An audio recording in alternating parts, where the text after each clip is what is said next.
Hola,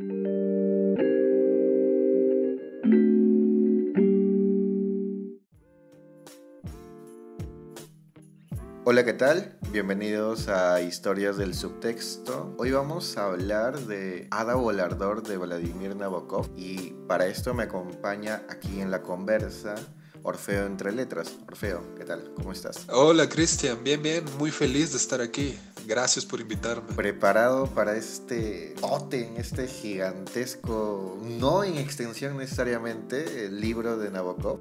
Es muy intenso la obra, definitivamente. ¿Sabes qué pensaba cuando estaba preparando un poco la conversa? Estaba pensando, ¿cómo podemos encajar este libro solamente en promedio media hora, 40 minutos? Yo digo, este capítulo tendría que durar 2 horas, 3 horas.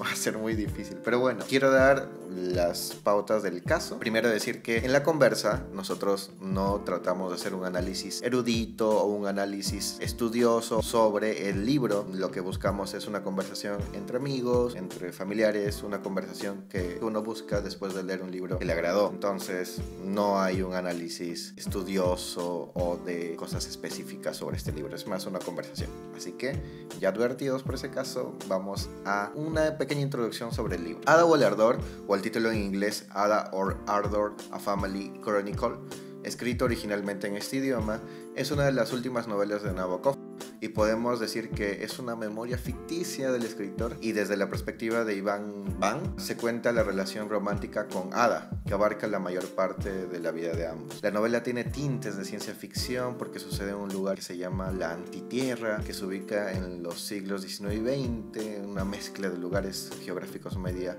particular, y se divide en 5 partes, donde en estas partes salen de vez en cuando notas de Iván, de Ada y de un editor desconocido. Un poquito para hablar de Nabokov, que puede ser reconocido por Lolita, pero Nabokov también fue admirador de Tolstoy. Dicho sea de paso, la novela Ada Volardor comienza con el inicio de Ana Karenina. Curioso guiño. Además, Nabokov fue un escritor multilingüe del ruso, inglés y francés. Desde niño aprendió estos idiomas a la par que el ruso. Otros estudios que en lo personal recomiendo de Nabokov son curso de literatura rusa, curso de literatura europea y cursos sobre el Quijote. Nabokov es un genio en ese sentido. Dicho esta pequeña introducción al libro, a partir de ahora lloverán los spoilers por todo lado, así que los invito a irse a leer el libro y regresar a este podcast o a este episodio y escuchar todo, porque van a haber spoilers y del más alto nivel o de forma explícita. Así que bienvenidos son a irse a leer y regresar. Ahora sí, Orfeo, vamos con el meollo del asunto. En líneas generales, y es una difícil pregunta de inicio,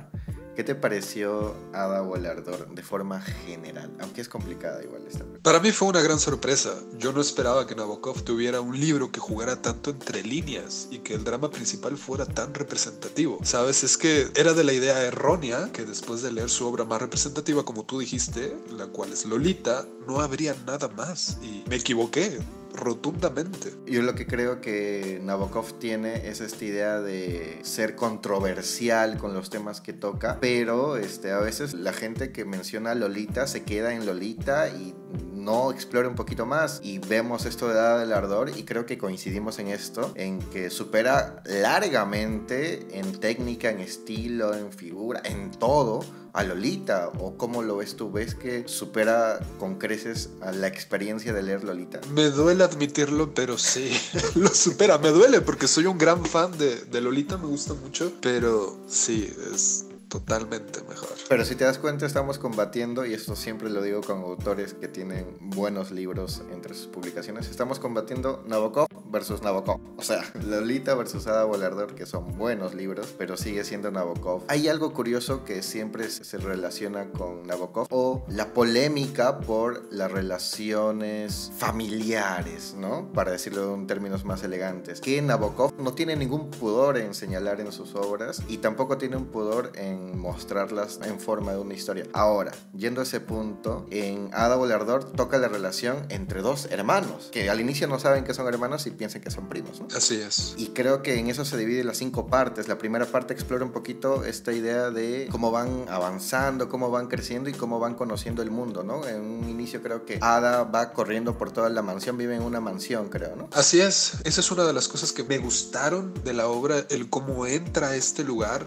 Ardis, que es la finca familiar. Recuerdo que lo estuvimos hablando y bueno, es prácticamente como una idea del Edén. Es un lugar donde las posibilidades son infinitas y está plagado del autor, de estos estilemas nabokovsianos, que es una cosa bien curiosa por parte de Nabokov. Es su ego hablando en todos lados, en lo que hacen los muchachos, en cómo está representada la finca, en estas tradiciones tan aristócratas. El lugar, la finca familiar esta es algo impresionante, es muy bello. Es prácticamente como si estuvieran dentro de un paraíso, de una burbuja y que nada pudiera pasar. Y que ellos mismos creo que señalan como un lugar atemporal, y también que las familias se empiezan a relacionar, porque creo que ahí recuerdan un poco cómo se conocieron sus padres, o bueno, cómo su padre era y cómo conoció a su madre, cómo es el linaje familiar. Sí, ahí Nabokov nos adentra en un drama bastante intenso, reitero, porque el cómo se conocieron sus padres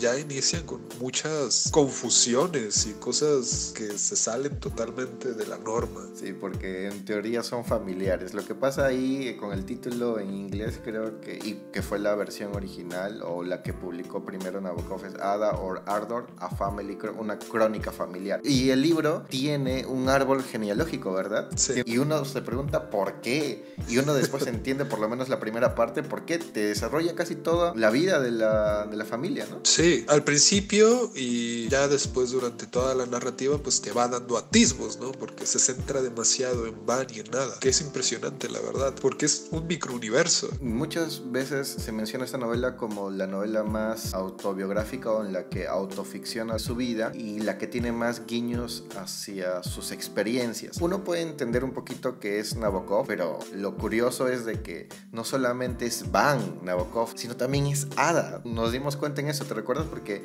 Ada tiene en la primera parte, me parece que se menciona, esta idea de la entomología, que es la ciencia que estudia los insectos, y en el caso de Nabokov, pues adora las mariposas, ¿no? Y Ada tiene esto, ¿verdad? Sí, Ada colecciona mariposas y lo menciona varias veces durante toda la novela, este raro y curioso pasatiempo. Pero que es muy agradable porque te dibujan imágenes hermosas. Me parece que te gustó mucho la escena, por ejemplo, del desayuno y la miel, si no me equivoco, no me recuerdo bien. Es que es muy sensual, ¿sabes? Es muy poético en todo aspecto. Ya no solamente se trata de ponernos a pensar en cómo Nabokov se sale fuera de estas implicaciones morales. Toda la novela de Ada o el Ardor es realmente bella en todo aspecto. Eso que tú hablas sobre la metáfora de la miel, sobre sus labios y todo eso, me gustó mucho. Fue increíble en más de una manera diferente por cómo se dan las cosas, cómo lo logra plasmar de una manera tan colorida, y a la vez uno se queda pensando en todas estas imágenes que una persona puede provocar en otra, porque estamos viendo la visión de Van viendo a Ada, en lo que es una idea y el cómo se puede transformar una idea en una persona, y Ada era una idea de Van muy romantizada. Y ahí viene mi pregunta: ¿quién estaba más cerca de la esencia nabokovsiana?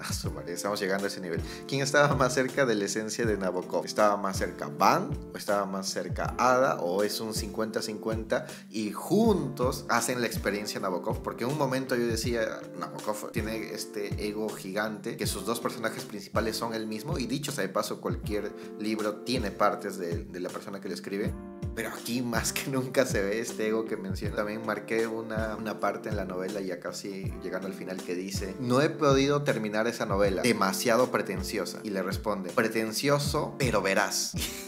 Y es el mismo Nabokov respondiéndose, creo yo, ¿no? Es el mismo Nabokov respondiéndose a sí mismo como que: dicen que soy pretencioso, sí, pero soy veraz. Y concluye con eso porque funciona. Para ti, ¿cuál tiene más la experiencia Nabokov? Y en un momento pensé que era Van, pero mientras ibas leyendo la novela, yo siento que es Ada. ¿Cómo lo ves tú? Yo creo que se complementan para formar una persona en todo aspecto, siendo bastante franco, porque mientras uno tiene como esta idea de la escritura, pues toda esta parte de lo que implica ser un hombre en aquella época, Ada es la parte todavía más pasional y obsesiva por parte del autor. Y para mí son una misma persona, es un 50 y 50, es como si fuera un yo y un super yo por parte de Nabokov. Y ¿sabes qué? Además de todo eso que tú mencionas complementando, y una de las cosas que hablamos y que me volaron la cabeza, creo que yo hasta la fecha no he leído otra obra donde la omnipresencia del autor se haga tan presente como en Ada o El Ardor. Es prácticamente como algo casi divino, ¿sabes? Como es Nabokov metiéndole mano a sus propios personajes para que esos personajes le metan mano al propio Nabokov.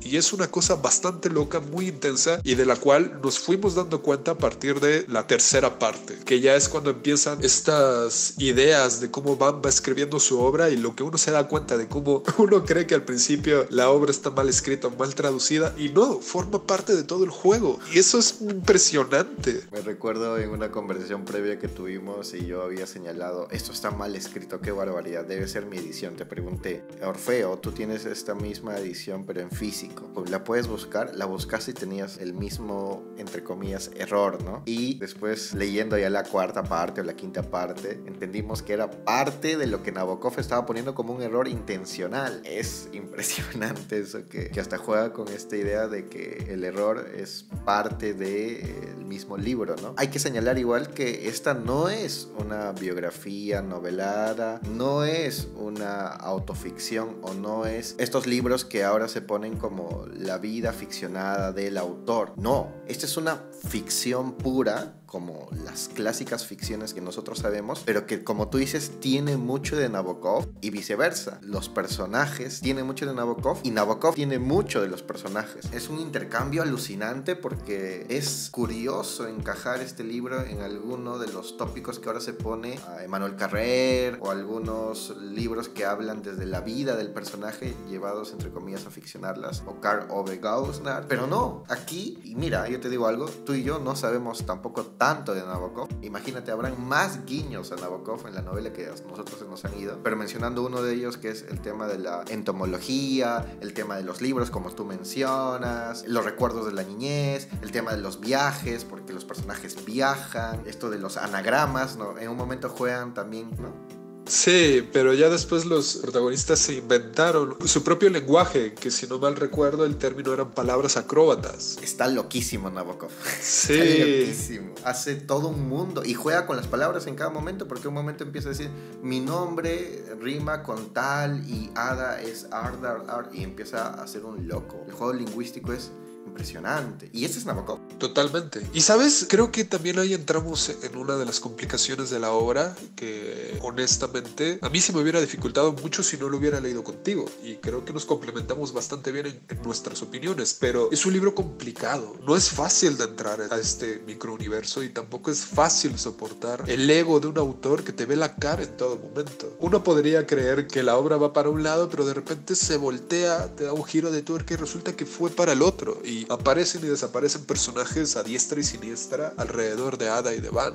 Y mi personaje favorito, y yo te lo mencioné, y creo que este personaje es uno de los más bellos construidos por Nabokov, aunque tú me señalaste algo que yo no había visto, que Nabokov construyó este personaje para apoyar alguna de las líneas narrativas de los protagonistas, pero yo no lo tomé así. Mi lectura, o tal vez no lo he leído bien, no lo sé, pero la hermana Lucette es un personaje maravilloso. Yo lo comparo con el hermano, el Ruido y la Furia, que se suicida, spoiler, lo siento, estamos en solo spoiler, que se suicida, y también pasa esto con Lucette. Se lanza del crucero, ¿verdad? O del transatlántico donde están, se lanza porque no puede llegar al amor de Van. Es maravilloso cómo tiene esa sensibilidad Lucette, pero para mí es un personaje maravilloso. Tú me mencionabas que Lucette que es como el punto de intersección entre ambos.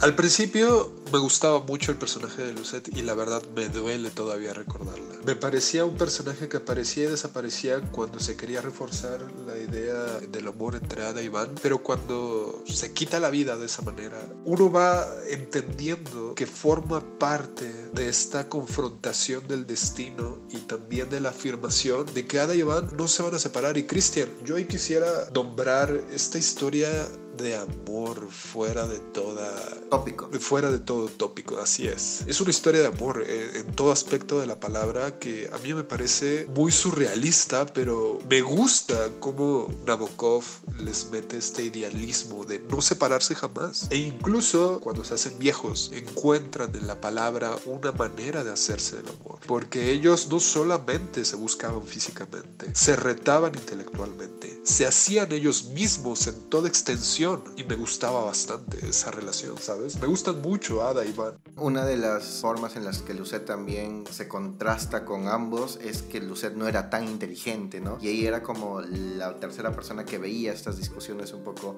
elaboradas sobre temas complejos, y Lucet estaba ahí en una posición diferente, pero yo siento que es igual. Me encanta a mí Ada y Van, pero siento que Lucet es mucho más humana. Antes de eso, en la parte 2, me parece que Van intenta suicidarse porque piensa que el amor con Ada no puede ser. Así es. Su arma no dispara el arma, es increíble. Es una escena que yo en un momento dije, no se puede acabar el libro porque estamos en la parte 2 y son hasta la parte 5, entonces no se puede matar, pero no esperaba que el arma no funcione. Me pareció algo muy inteligente, disparatado, hasta con un humor negro, ¿verdad? No sé cómo lo sentiste tú, este intento fallido de quitarse la vida de Van. Creo que es Nabokov siendo Nabokov y restregándonos en la cara que él va a pasar lo que quiere que pase, ¿sabes? Que se va a juntar a la fuerza con Ada porque, o sea, no puede quitarse la vida mientras Nabokov no lo quiera, ¿no? Algo así. Así es, sí, justamente, porque si se hubiera quitado la vida, la novela iba a tener que terminar de alguna manera, y quizá en ese aspecto hubiera sido muy romántico también de alguna manera u otra, pero le hubiera quitado una parte de sí misma a la propia Ada en el momento de enterarse, y quizá estaríamos viendo un drama mucho más sombrío. Cosa que no disgusta, pero las elecciones que toma Nabokov son increíbles hasta por la división. Yo te decía, un poco para ir leyendo, la parte 1 es la mitad de la novela, y las parte 2, 3, 4, 5 parece, en teoría, y yo lo mencionaba, yo te decía, Orfeo, ya sobró esta parte. Una de las pocas veces en las que un lector dice, con esta primera parte tengo más que suficiente, estoy bien servido, ¿no? Teníamos esa misma sensación de que no es que había cerrado del todo la novela, pero inteligentemente Nabokov había hecho que la primera parte encaje un poco con lo que nos quería contar, que era la crónica familiar. Pero lo que venía después en la parte 2, en la parte 3, en la parte 4 y en la parte 5 es gigante. Porque la primera parte abarca en extensión de años más tiempo que las otras partes, a diferencia de la cuarta, quinta, que ya se adelanta y hacen un resumen. Pero uno piensa que nos has contado todo lo que tenías que contarnos, pero no. En la parte 2 pasa esto que menciono, que el intento de Van. En la parte 3 lo que pasa con Lucet, con la hermana. En la parte 4 un poquito de la textura del tiempo. Y en la parte 5 pasa esto del final, que es muy interesante de las memorias. Pero a lo que quería ir es a esto. Nabokov es consciente de que esta división de partes tiene picos diferentes, porque yo lo ponía así, ¿no? En la parte 3 se habla un poco de Lucet y esta idea de no poder, que Van no la puede amar. En la parte 2 se habla de este juego un poco más depresivo que tiene Van. En la parte 1 es la historia y así, o sea, creo que Nabokov distribuye bien. Para ti, a nivel estructural, la novela juega con eso. ¿Sentiste eso sobre todo en la primera parte que yo te había dicho? Bueno, Orfeo, ya, suficiente, acabamos aquí. Fíjate que las 5 partes son una representación muy exacta de lo que Nabokov quería. Si lo queremos hablar metafóricamente, la primera parte sería como Adán y Eva en el Edén, disfrutando al máximo de todo lo que puedan de este amor naciente, de todo lo que implicaba ser ellos mismos dentro de su paraíso personal. Y en la segunda parte, ya cuando Van sale y sucede lo que sucede, encontramos ya el sufrimiento y las partes sombrías, ya cuando salen de Ardis.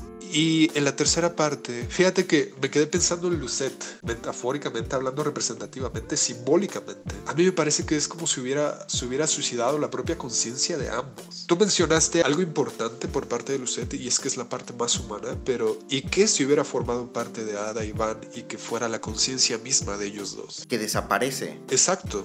Una vez que sale Lucet del juego, Ada y Van empiezan a todo lo que dan, hasta que se mete el padre de Van y pasa lo que pasa, ¿no? Es interesante lo que mencionas porque es como que piezas encajando, ¿no? Que ya puede Ada estar con Van, pero Van está o Lucet está con estos intentos de conquistar a Van y Lucet acaba con su vida y Van ya puede estar junto con Ada. En teoría empiezan algo genial, pero de ahí viene esta última parte con la textura del tiempo, que me parece también algo alucinante. Cosa que este libro es tan rico que uno lo puede analizar desde el punto de vista de la ciencia ficción, entre comillas, porque nos hablan de un mundo extraño como lo que es la antitierra y donde hay un tema energético con esto, y también que es un análisis, se está escribiendo dentro de la novela, cosa que también sucede en Pálido Fuego, se está escribiendo una historia dentro de la historia, ¿no? Es una intertextualidad muy interesante. Bueno, Nabokov hace eso, pero se está escribiendo este libro y aparece y desaparecen apuntes, y yo te mencionaba, es muy bueno lo que hace Nabokov a nivel de que en un momento no te tiene que decir de quién es el apunte, si es de Ada o es de Van, porque uno los identifica. La personalidad de Ada es diferente a la de Van, siendo el mismo Nabokov, o sea, siendo el mismo ego de Nabokov puesto en ellos, pero se nota. No sé si te recuerdas esta idea de que habían apuntes de Ada que eran un poco más graciosos o mucho más directos, y los de Van eran, como tú dices, mucho más desde el escritor que se siente escribir, más eruditos, ¿no? ¿Te recuerdas eso de la textura del tiempo? Sí, y eso es algo que se remarca mucho más después de la tercera parte. Empiezan a existir los apuntes de Ada en la ficción de Nabokov, mientras que Van escribía su propia línea narrativa. A mí me voló la cabeza por completo. Cuando te das cuenta al final de todo lo que representa el libro, es una cosa maravillosa. Y además, o sea, a esto le incluye una capa de lectura diferente, porque tú te puedes quedar con el tema de la relación que construyen Ada y Van, hasta con lo que pasa con Lucet como tercer personaje que está ahí, el tema familiar de la primera parte, o ese tema de la antitierra o del libro que está escribiendo. Pero si te das cuenta, son múltiples temas que el libro aguanta una segunda, tercera lectura que me parece completa. A diferencia, y repito, este es un Nabokov versus Nabokov, de Lolita, que tiene una línea más directa, ¿no? Que es un gran libro, pero aquí también tiene esto de la escena del desayuno que tú mencionas. Hay otro que yo marqué que me encantó, que dice: Van besó una mano fría como las hojas. Es hermoso. O sea, de estas pequeñas oraciones tiene muchas Nabokov, y van pintando la novela de forma hermosa. Pregunta, y saliendo un poquito antes de cerrar ya con la novela, ¿por qué estos libros no son tan conocidos, Orfeo? Por lo compleja que es, por lo extensa y por todo el análisis que implica. Digo esta obra porque la leímos juntos, pero es una obra que se necesita releer y disfrutar en más de una manera diferente, e incluso sacar de cada parte las conclusiones que sean necesarias, porque cada parte puede pasar por un libro. Eso es lo que yo te decía, o sea, yo con la primera parte tenía más que suficiente, ¿no? Igual es complejo, no puede ser el primer acercamiento que tenga un lector a Nabokov, definitivamente. No, para nada. Es muy difícil, y creo que cualquiera saldría asustado de hacer su primer acercamiento al autor. Porque además tiene estas ideas narrativas que salta de personaje en personaje. En un momento estás confundido y no sabes quién está narrando, porque al inicio no sabes que es un libro que tiene dentro un libro y que hay notas, entonces uno tiene que ir adivinando poco a poco quién está narrando, y en un momento también hay una sucesión de cartas, pero que es un devenir, una cosa impresionante a nivel de narración que tiene Nabokov. La última parte, ¿te parece que acaba bien el libro? ¿Te parece que cierra bien? Porque en un momento el ego le gana a Nabokov y empieza a mezclar, bueno, no le gana, el ego estaba ahí, empieza a mezclar Ada o Nabokov, empieza casi a hacer un anagrama de su propio nombre, y empieza como a unir las piezas, y al final la persona que completa el libro no es ni Ada ni Van, sino es una persona que termina el libro, ¿verdad? Creo que es una persona que contratan. Sí, que ya es cuando se supone que Van no podría escribir, entonces contratan a este personaje y todavía se vuelve un poco más complejo todo, porque te das cuenta hasta el final que ese personaje, dicho sea de paso, ha estado desde el inicio, ¿verdad? Porque se está escribiendo las notas junto con ese personaje, pero nosotros no lo sabemos. Sí, así es, y eso es una de las cosas más complejas, me parece, del libro, que constantemente juega con el tiempo. Ya no solamente es la aseveración que hace el propio Van en la cuarta parte, si no me equivoco, sobre su reflexión del tiempo, tratado filosófico que me parece increíble. Es que al final, cuando pasa esto y te das cuenta de ese personaje, te pones a reflexionar de todo lo que ya leíste y te quedas pensando en cuántas veces Nabokov, o dicho sea de paso, Van, estuvo viajando en el tiempo constantemente durante la narrativa, incluso en la tercera, cuarta parte, en un capítulo, en 2 páginas, salta mucho, y eso es algo que me parece que solamente hasta el final, reflexionándolo, te das cuenta. Y además, o sea, lo curioso del caso es que esta novela Nabokov la escribe cuando ya era también mayor, muy mayor. Creo que lo escribe cuando es una de sus últimas novelas y parece que es Van, pero como tú dices, Nabokov no solamente es Van, también es Ada, ¿no? Tiene esta idea un poco polemista, o esta idea que te confronta, ¿no? Pero es interesantísimo. Ideas generales, amigo Orfeo, ¿qué te llevas de esta novela? ¿La recomendarías? Sí, pero... Iba a complementar eso último que dijiste diciendo, también es Ada, pero también es Lucet, pero también es Ardis, pero también es todo su microuniverso. Toda la familia. Toda la familia, todos son Nabokov y Nabokov son todos. Yo creo que esta novela sirve un poco para darnos cuenta de eso que se menciona, de que en una ficción todos los personajes que están puestos ahí son un poco parte de la vida, o un poco parte el escritor, ¿no? Un poco las vivencias o los pensamientos del escritor, y aquí se plasma de forma muy clara. Como te digo, nosotros dos no es que sabemos muchísimo de la vida de Nabokov, pero nos hemos dado cuenta de todos los estilemas, guiños, etcétera, que hay con Nabokov y se nota en la novela. ¿Qué podrías señalar para cerrar de esta novela? ¿Te gustaría recomendarla? No como primera lectura o acercamiento a Nabokov, pero sí como tal vez hasta ahora, porque falta leer, o nos falta a ambos leer varios libros de Nabokov, pero como hasta ahora es su mejor libro. Hasta ahora es su mejor libro, sí, definitivamente. La recomiendo solamente para quienes desean un reto literario, una expresión literaria diferente, algo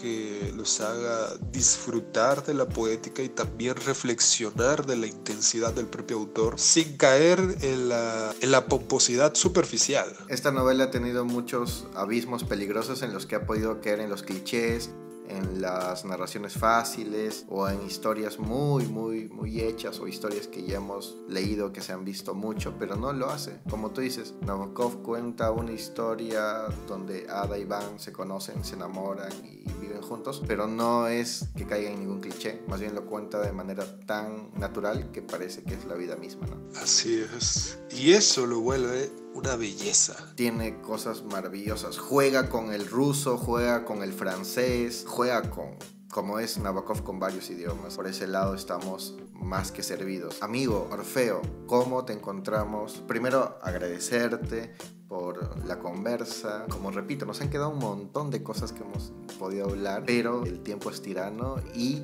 animamos, yo de mi parte también animo a los que nos escuchan a leer este libro como un reto literario y como un disfrute también de una historia compleja, de una historia que tiene muchos matices, diversos matices, y que puede ser bien recibida por un lector curioso. ¿Cómo encontramos a Orfeo Entre Letras en redes? ¿Cómo se acercan a ti? Me pueden encontrar en TikTok como @Orfeo Entre Letras, en Instagram como Orfeo.entreletras. ¿Y tienes algún club de lectura? ¿Tienes algunos clubs donde pueden leer contigo, alguien que quiera acercarse a ti? Ah, sí. Formo parte de 3 clubes de lectura que me gustaría mandar la invitación a quien desee entrar. El primero son los libros de Morelli. Es un club de lectura en el que estoy con otros chicos. Somos un grupo de organizadores y yo les diría que se metan para el siguiente año, porque las lecturas van a estar bien intensas y vamos a estar hablando de muchas cosas muy interesantes. Yo ahí puedo dar un spoiler ahí. El próximo mes, que es enero, empiezan con un librazo, o sea, un libro del cual el autor ya hemos hablado aquí en Historia del Subtexto, que es Edgar Allan Poe, ¿verdad? El libro de enero es referente a Edgar Allan Poe. Así es. No hay pierde con Edgar Allan Poe. Pueden también escuchar el episodio que le dedicamos a ese autor. ¿Y cómo pueden ubicarte si alguien quiere entrar a los libros de Morelli? ¿Te mandan un mensaje directo? Los libros de Morelli tienen Instagram, entonces sin ninguna clase de problema, ya sea que me envíen mensaje a mí o que le envíen mensaje directamente a los libros de Morelli, ahí los pueden encontrar perfectamente. Perfecto, entren a los libros de Morelli, que es un grupo de lectura muy agradable en el cual yo he sido parte, así que lo recomiendo muy bien. ¿Qué otros grupos de lectura tienes, Orfeo? El otro es el Hámster Literario. Es un club de lectura que tengo con mi pareja Sendero de Lectura, que también se dedica a ser book influencer. Muy pronto Sendero de Lectura también aquí en Historia del Subtexto, ya en futuras ediciones. Ojalá. Pero bueno, continúa.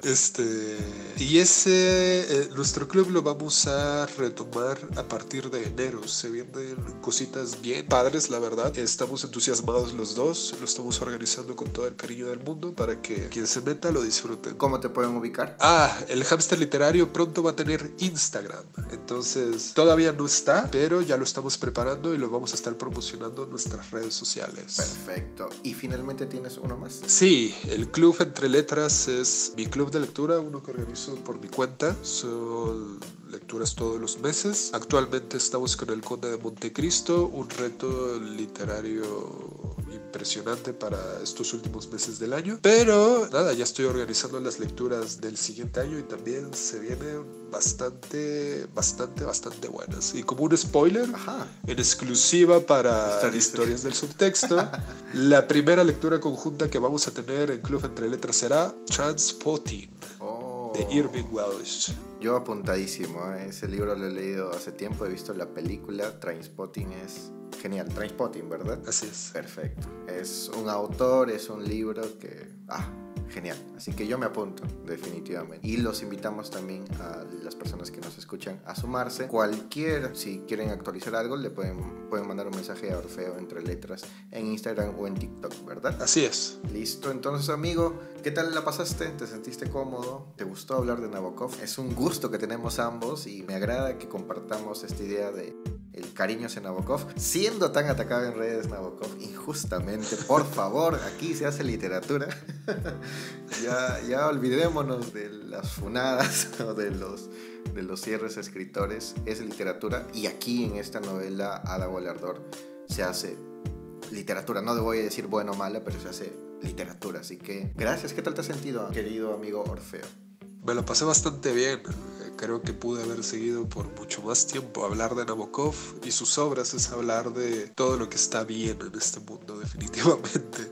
Me gustan mucho los autores polémicos, sí, por supuesto. Bien hecho. Todo lo que está bien hecho. Sí, es muy polémico, muy provocativo, ¿te parece el término para definir a Nabokov? Provocativo, ¿no? Así es, e incluso consigo mismo. Se burla de muchas cosas el desgraciado. Se burla del mismo, cosa que no hemos comentado en la conversa, pero ahí ustedes pueden leer en los libros. Eso sería todo por este episodio. Muchas gracias, Orfeo, por tu tiempo. ¿Algo más que decir? Nada, amigo, gracias a ti por invitarme. Me la pasé increíble y seguimos aquí leyendo juntos. Perfecto. Muchas gracias también a ustedes por escucharnos y nos vemos en el próximo episodio. Hasta luego. Chao.